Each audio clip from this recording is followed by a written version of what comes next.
the most, but I do a lot. I'ma make a toast, cause we still alive. No big, I feel like Pac. I shoot a shot.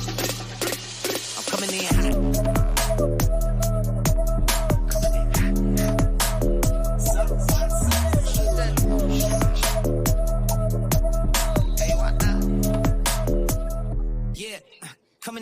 What's happening?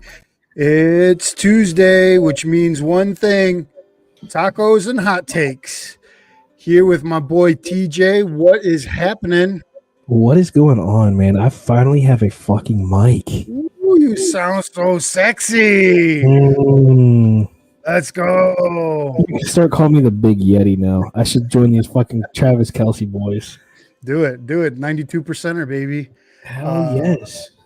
Man, I feel like it's been a while since we've been hot taking it. I know it's been a while since I've been fired up, but here we are. I say you were kind of ice cold last week, man. I was in a good place. You were still thawing, so technically you still were ice cold. The tip is still a little funny. Still a little funny. Well, didn't you say it would take like a few weeks to do this? They said it would take about 2 to 3 weeks if it was severe, but it didn't change color, so I didn't think it was frostbite. But I mean, I didn't. It feels like I hit it with a hammer, but it didn't change color, and I can still move it. So almost gone. I'd say 90% back, and just in time for me to sell a kidney. There you go. Hey, so ticket prices. For these tickets, yeah. I went to the wild card for $35 a ticket, and now I need $6,999 to go to the Super Bowl. What the heck is up with that? That's why the Super Bowl is a great game, but on the fan experience side, and that's why Super Bowl parties are what they are. That's why places have these things that they have, because that is just ridiculous. You're pricing yourself out of letting fans get to experience the joy. See, and I'm going to agree with you on this one because this was one of my hot takes as well. The game here in Baltimore, and I'll be honest with you, Marco, I was going to call you and be like, yo, let's go, because my boss actually had tickets, free tickets for me, 4 of them. He sold them because people were offering him over $10,000 a ticket. $10,000 a ticket, dude. And these seats are phenomenal that we have.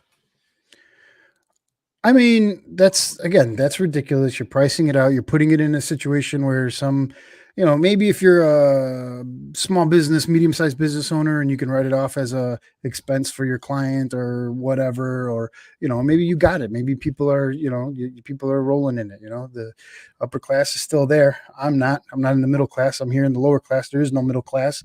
Hot take. Joe Biden's America. But we don't, when you have ticket prices like that, it's just really, it's really ridiculous. It's really ridiculous. And the thing that kind of really pissed me off about this game here in Baltimore was majority of the camera footage that I saw, the fans in there, a lot of it were females. And I'm not taking away from that, but they were Swifties. Let the football fans go. Team Swifty, not a debate show, but hey, you know what they're doing though? They're introducing new fans to the sport. If there's anything that, you know what I mean? Like, look, I'm a number one bandwagon driver because I want to bring in, when the Blackhawks were doing good and people want to learn about hockey and they want to do that. Come on, we're going to teach you the game. And a lot of those people are still fans, to this day. Chief fans have bandwagon Mahomes, riders that want to, know now because they're winning. That's how the Patriots fandom got so big. It's because of the bandwagon guys. So I'm all for bandwagons. And it's okay if the Swifties are, but not a debate show. I was looking a lot of the camera shots. It did not look like a comfortable game. The rain looked annoying. It wasn't It wasn't bad. I'll be honest with you. I actually had football practice that day. It was light sprinkles. The hardest of it came towards the fourth quarter. Now where I was, like I said, I'm about a half hour from Baltimore. It didn't look that bad. But I feel like on camera and when you watch it on TV, it always looks worse. It always looks worse. It was misleading. It looked bad. Some of the pan away shots, second half, but It is what it is. They got to play the games in the weather that they play the games in, which is going to take me to my next hot take. The Super Bowl needs to be played at home and away stadiums. No more neutral sites. You have 2 weeks to figure it out so you can get your travel and everything taken care of, just like you do during the regular playoffs, right? You're not getting more fans in than you would if it was the championship game for the league championship. So you don't have to worry about that. You have 2 weeks to get your travel and put in your PTO and do all that stuff. You could still have media week and everything that you need to have. So we have to do away with this because the advantage is now, okay, the Chiefs were on the road and they still won, but the advantages that you have throughout the season should be there for the Super Bowl for the biggest game. And if you earn the right, or if you alternate, but if you earn the right, which they can figure out, you play 6 games a year against the other conference. So you could have a tiebreaker, have a way to figure it out and do it. Because what sucks is the one time that it did happen where the home team hosted the Super Bowl, Tom Brady, the Bucks beat the Chiefs, right? But that's fair, right? It's fair because it just so happened, or maybe I think the neutral site needs to be done. It needs to be played at home for the best record amongst like opponents in the same conference or overall record or whatever. But that's a hot take. So I will agree with you on that one. And again, this is not a debate show. And if this is a debate, we could definitely do this some other time. I feel like this is also one of those where fans are going to look at it like, okay, we'll take this one for instance. Who's the higher seed? I'm pretty sure it's San Fran, isn't it? I think San Fran had more wins, right? They had a 5 Yeah, wins. they're like the number 1 seed, I believe. Yeah, they're the number 1 seed in the NFC, and they have five losses rather, 5 losses. So if you're telling me you want this to be a homer, do you want like the higher seed, or how would you do it? I would probably do it overall record, and then tiebreaker would be conference opponents, right? So okay. So if we're doing it that way, all right, let's say that they do it this year, first year ever doing it. You're telling me you would want to go to San Francisco as a Chiefs fan and possibly not even get a ticket because San Fran is going to have those out of the blue fans come out of nowhere. Sure. Yeah. Continue the story of Mahomes couldn't win on the road, so he had to go to Buffalo, and then he had to go to the Ravens, and now he's got to go to San Francisco. Yeah, do it. I'd be okay with that. I would be okay. So I see it the way I see it this year. San Fran ain't that far from Vegas. Oh no, it's not. Well, Chiefs travel well, but it'll probably be a heavy San Fran crowd. I don't know. That's Arrowhead West, man. That's literally Arrowhead West. So although it is a road game, we are very familiar with the field, the locker room, the conditions, the noise. We've been there. We've done that. So, and I don't know, do they split it like 50-50? I don't know who you're cheering for. No. So the way that they do the tickets nowadays are, if you have the money, if you're a bazillionaire, which none of us are, blue collar life, love it. You get a ticket. Yeah. And like you said on your first hot take, them ticket prices are ridiculous. Dude, $6,000 for a single ticket. Yo, let me go sell my body on the street corner so I can do this. Would you like to hear another hot take about the ticket situation for the Super Bowl? Oh, of course. Practice squad players have to buy their own ticket. I heard that. So you help your team, you're part of the team, you're with the team, you're getting them prepared all week long, and the NFL won't even let you get a sideline pass or 400 level seats for that's ridiculous. That's ridiculous. So, dude that just got signed or who signed with Ravens, Jake Funk, local boy, played with the Rams. He was a rookie when the Rams went to the Super Bowl. He was a practice squad kid. He even said, he went on a podcast and talked about it. Do you know how much those tickets are for them? And they're not like normal Super Bowl tickets. Right. They get a discount. They get a player discount. He went there. He got a field pass as a player for $26,000, and he had to pay for his girlfriend at the time It's another $26,000 on top of parking. I mean, they should be part of the team, or maybe Clark Hunt does it right, and they bring, teams bring the staff, and he buys tickets for the practice squad and the ticket guys, and people in the office. We've seen that. We've heard of that. I have the utmost respect for the Chiefs, because guys like their front office takes care of their players. Yeah. Dude, Charles Montague just tore his ACL. Dude, I watched his live, like he did a quick live stream. The Chiefs are paying for his surgery, by the way. He's not going out of pocket with it. Good. Because he got that strip sack off of Lamar that got him the field goal. Now, granted, it was a field goal. It wasn't a touchdown.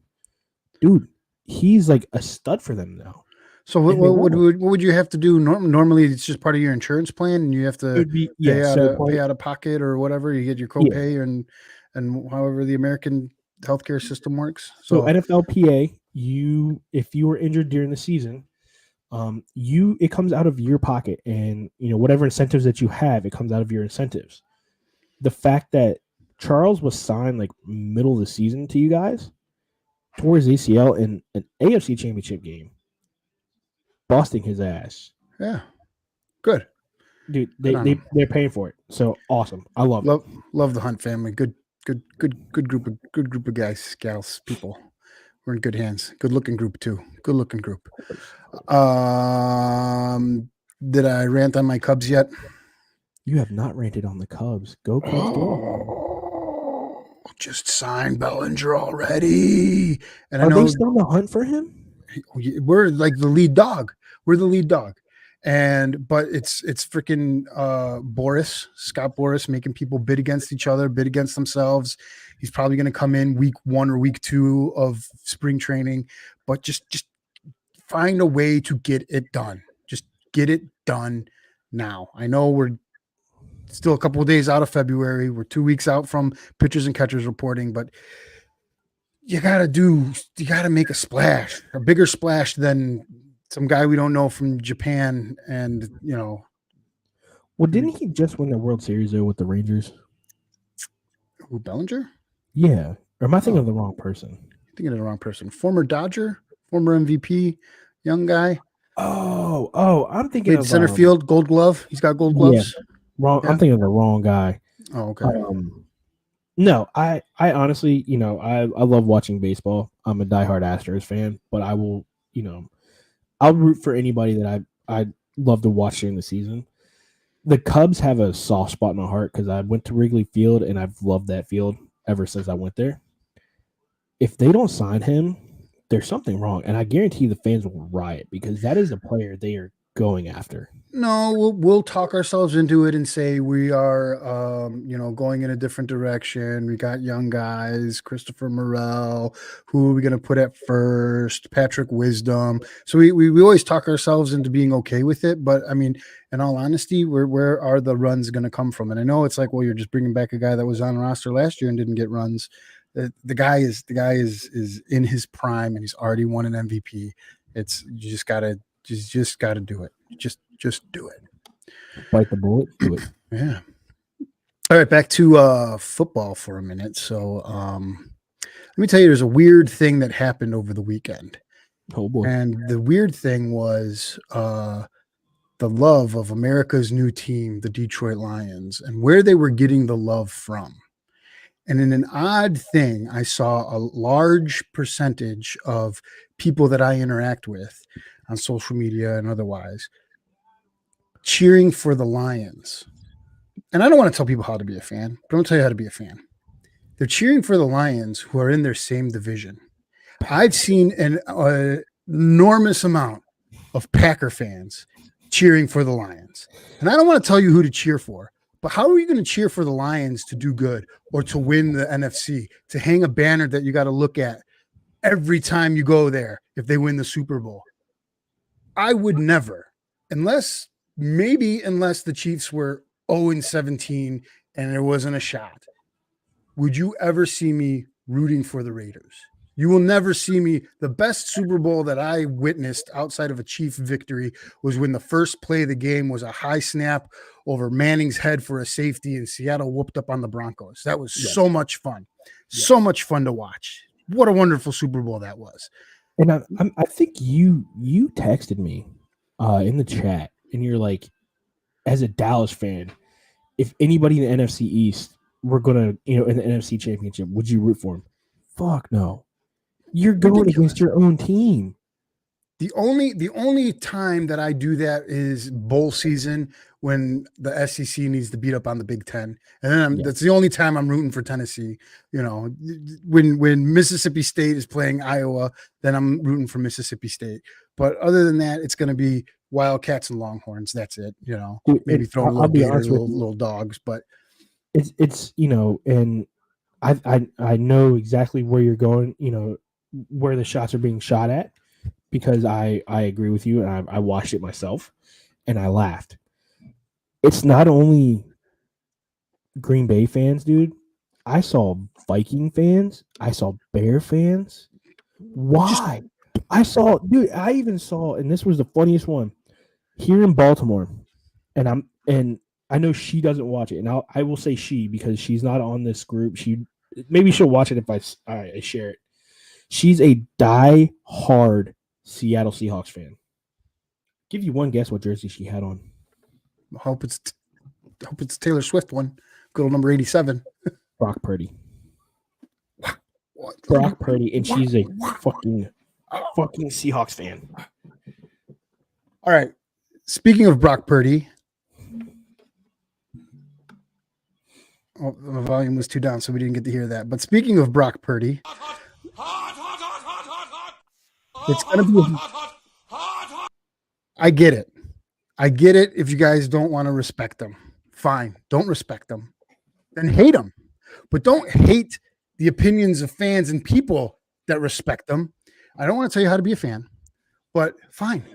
I hate punchy face Josh Allen. I can't stand him. I don't know him personally. I'm sure he's a great guy, but I hate him on the field. Right? Give me all his statistics and all his accolades and everything that he does and how many times he loses. That's great. But I don't insult people that like him or think he's a good quarterback or whatever. I just continue to hate him. So I hate Lamar because, I hate Lamar. I hate Lamar because he went to Louisville. And so I'm going to always hate Lamar. And he's a running back that plays quarterback. That's fine. That's what I do. But I don't say when people bring the statistics and the things in them that they're stupid or that they're an ignorant fan base or that they don't know what they're talking about. La, la, la, la, la. Not trying to tell people how to be fans. Be a better fan. Just hate the player then. That's what fandom is. Like the guy or you don't like the guy, but I don't not like you because you don't like the guy. I just hate the guy and then cheer for his demise and cheer for the 3 interceptions that Brock Purdy's going to throw in the Super Bowl and cheer for the Chiefs if you don't like Brock Purdy, but don't insult some peon because he likes Brock Purdy. Not that he's a peon or anybody's a peon. There's nobody specific. We're not talking about anything specific here. Not telling anybody how to be a fan. Not at all. As we look away from the camera. Hate. Go ahead and hate. It's okay. In sports, you can. I will say this right now. It's I think it got worse this year with Brock Purdy because he's actually healthy. He's played through the whole season. He's gone through the NFC Championship, won it. I'm going to tell you right now, what I hate are the people who are like, oh yeah, he did, this and whatever. I can do it a lot better. Or my team's quarterback can do it better. Then why aren't Daniel Jones? Daniel Jones ain't doing it. All right. Daniel Jones ain't doing it. Dude, I don't even say Brock. Brock Purdy put a whooping on Dallas. And have I ever said Dak Prescott could do it better than him? No. But at the same time, I don't hate Brock Purdy. I hate other quarterbacks, but I hate the quarterback. I don't hate the team. And I do not go after those people. I do not say, hey, if somebody says something bad about Dak, sometimes I agree with him. Dak is kind of stupid sometimes. I don't like him. I wish we had a different quarterback. But hey, that's neither here nor there. Hot take. Boom. Hot take. You might get one. Hot take. It sounded like he wanted his way out. Hey, he might. And I know he was backing up his coach, but I think at some point, you want to go play somewhere else? And Jerry Jones might just be like, hey, smart ass, fine, get out of here. Here's a good hot take for you. And I got this. I know it was a fake page. We are going to drop Michael Gallup. We are going to drop Brandon Cooks. We're going to drop Tony Pollard and bring in Derrick Henry. The reason why I say that, they think that kid that they just picked up from K-State last season is going to win it all for him. Yeah. He's small. He can get through the hole. Cool. I'd rather keep Tony Pollard and bring back Zeke. I want Zeke. Zeke back? I want Zeke back. And the reason I want Zeke because as much as I think he learned from the Belichick scheme, bring that to Dallas. You know what it's like to play underneath a coach who is phenomenal. What about Saquon Barkley with the star on his helmet? I would have you guys afford that? Can you do that? I would have to change my jeans about 7 times over if that happened. Hell yeah. Oh, I'd love to see it. Saquon in a Dallas uniform. Bro, I have so many Giants fans that I would piss off just to get a Barkley jersey. That would be serendipitous, to say the least. I'm gonna get one of my hot takes out. And I talked about this a little earlier. Can we end the Taylor Swift shit, please? This season is about to be over, and everybody is up Taylor Swift. I cannot seem to watch a game, AFC or NFC, without them talking about Taylor Swift's going to be at the Super Bowl. Oh, the day of the Super Bowl, Taylor Swift is coming from Japan. Can she make it in time? Oh, Taylor Swift is bringing a big part of this game and bringing a lot of new people in. I'm going to agree with you on one thing. $300 billion, apparently. I saw one article. Dude, I'm fine with new fans coming into the sport. Bring them all. Let us teach, even if it is, a bunch of females. Great. Now us guys can talk to females about sports, and they'll watch it because Taylor Swift's there. Swift, I love that you're here. But can we keep it under wraps, please? I want to watch a game. I don't want to. Not a debate show, but not her fault. I think they even caught her, yelling at the camera guy. Like, let her do her thing. She gets to do. There's 250 other boxes around the stadium with people and family members doing the same thing. And you know what? Other players have hotter wives and girlfriends, and so the camera can pan around. But that's Taylor Swift, and she is who she is. She is. Honest, I posted that. There was a snippet I posted on my Facebook, and you liked it. I will say this right now, gimmick or not, I truly believe that this is a power couple, and this couple, if they get married, great. If it lasts forever, awesome, dude. The way that they looked at each other after this game. She's never experienced an NFL game like this. How big of a stakes it is. Right. Her eyes lit up. She's a multi-billionaire. She's in it. I love it. She's not oblivious to football. She was an Eagles fan. She's from so she's not oblivious to, and she's not an idiot, and she's not a moron. She's just Taylor Swift. She's just a megastar. Her fans, not insulting them, they don't know anything about football, so they needed to learn and know these things. But it's definitely not her fault. But you know what I did see today? My tinfoil hat on here is Eric feed go. There we are. Well, they're listening. Go. They're listening. That Taylor Swift is a psyop. That she's a plant from. Yeah. That she's, remember her records, the whole Taylor Swift movement started because her records were bought by a entertainment company, and they took all of her stuff, and that was funded by George Soros. Now she's with, that George Soros. Now she's with Travis, and Travis is the face of Pfizer, and go get your vaccines, and he's big pharma, as he's also Bud Light. So they're all connected to the puppeteers that are running. I love it. I love the tinfoil hat theory that she's a psyop and she's an agent for the World Economic Forum and the evil cabal that runs the world. Fine. You win. You get me, Taylor. You got me. Marco, I think this is why we're best friends, because there's sometimes where you just crack me up, and there's sometimes where I listen to this and I'm like, you have a great point.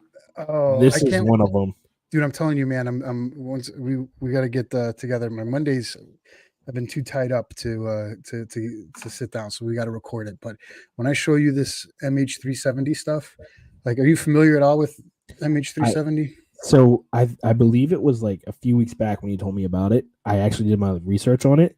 Yeah, dude. So I went down. I tripped on a rabbit hole for UFOs and fell down this one with MH370, and it's crazy, and it's got tons of ramifications of things that are going on. Who knew what? Who knew what? When? Who still knows what? And yeah, good stuff. So And I'll be honest with you, dude. I think teaser. that would be a great first episode. Yeah, I'm also working on a. Well, we'll talk about that some other time. But we got a comment here. Tin Cap takes.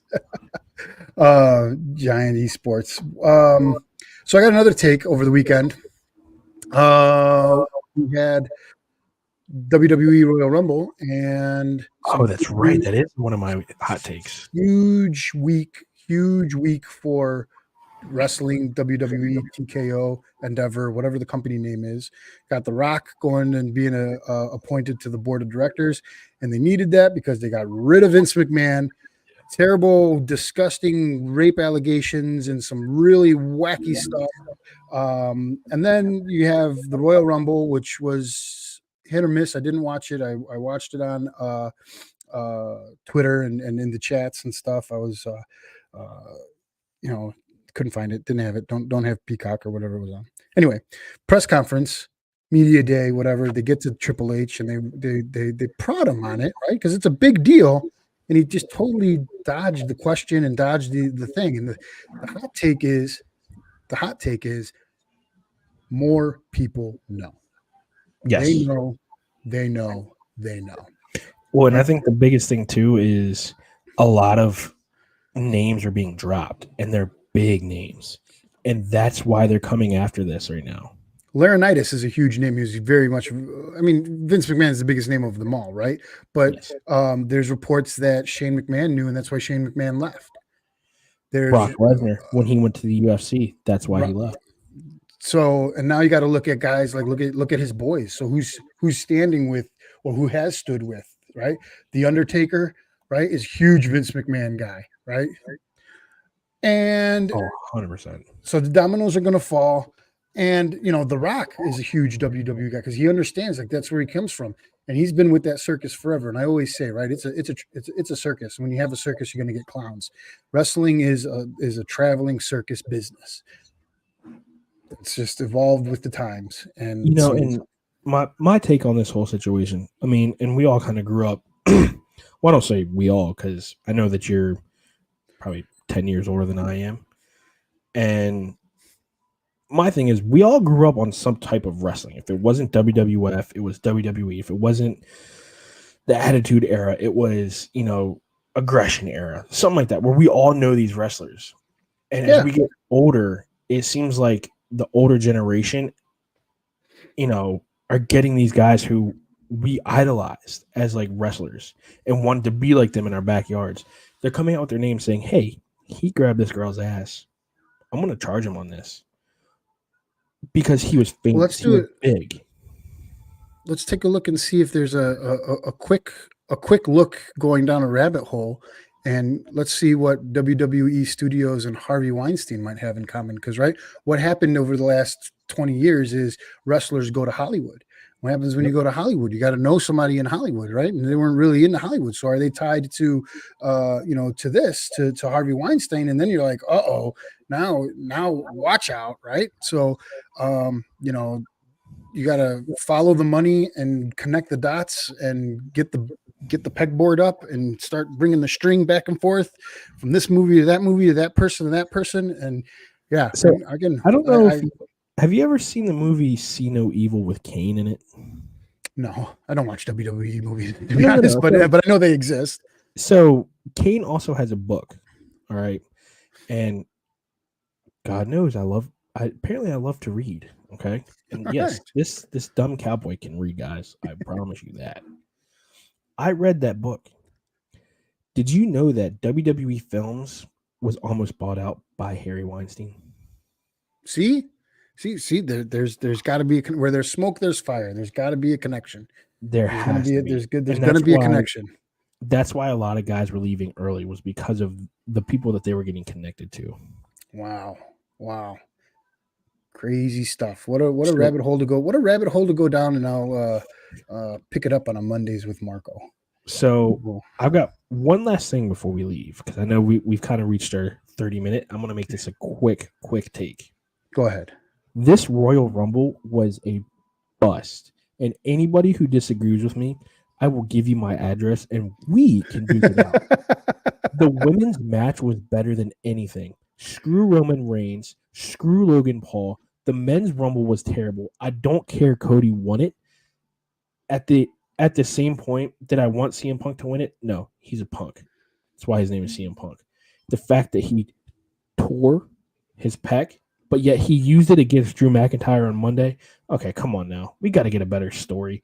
Give me some. It's not his pec. He didn't grab his pec. It doesn't look like a pec injury. It was a torn labrum, right, or something. I don't know. I'd have to go back and take a look.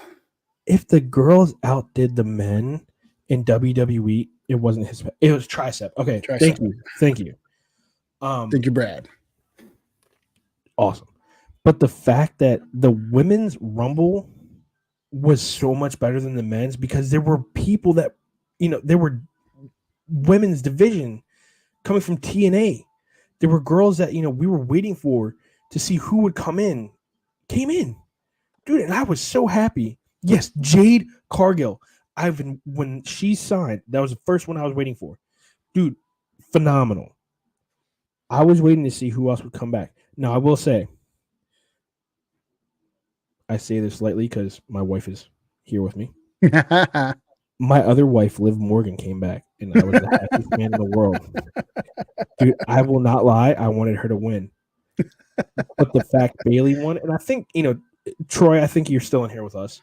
Troy and I both said Bayley would win this and just make everything amazing. I'm still happy with that. But the fact, tossing that can of biscuits over the rope, dude, you are not lying. Oh my God, Brad, I love this. I am disappointed at how bad the Royal Rumble was, and that Pat McAfee took a spot. Like, you couldn't find anybody else. You don't even have like a 2 or 3 guys that are backed up. Like, what if what if Kofi Kingston has the shits and he can't make it? Be prepared. Well, and so one of the ones was somebody threw out like a one of the fake scripts or whatever. Okay. Solo was supposed to be in this, but the fact that he made a showing in the Fatal 4-Way. Oh. Am I back? Hey, Ro. You got me?